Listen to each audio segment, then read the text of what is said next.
I'm here at the Johns Hopkins Center for Immunization Research, and we're talking with Dr. Durbin today. Thank you for having us. Oh, you're very welcome. So tell us about the mission of the Flavivirus Immunization Research and Education Team, otherwise known as FIRE. Yes, Team FIRE.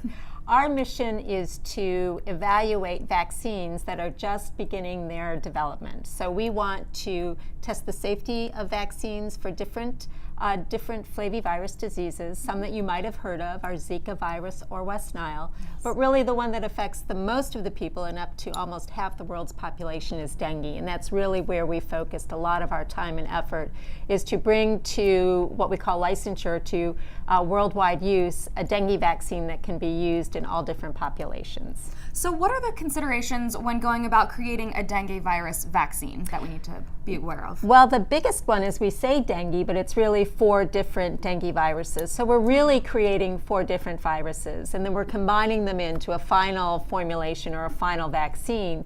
But it's a little bit tricky because those viruses do interact with one another. So we have to evaluate them very carefully for safety and also for effectiveness. But that's really been the biggest hurdle, is finding vaccines for each of the individual 4 viruses and making sure it works against all 4. And then when we put those into combination, making sure they still work.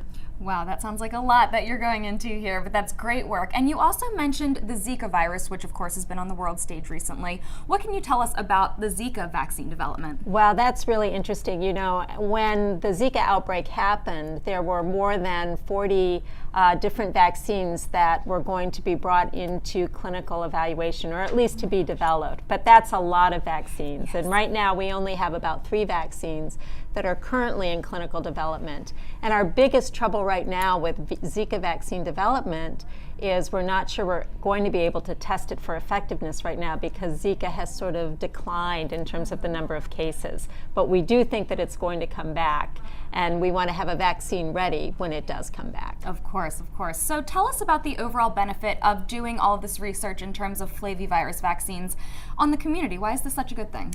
Well, there's a couple reasons. One, I didn't mention it earlier, but these viruses are transmitted by mosquitoes, and we do have those mosquitoes here in the Baltimore, Washington area.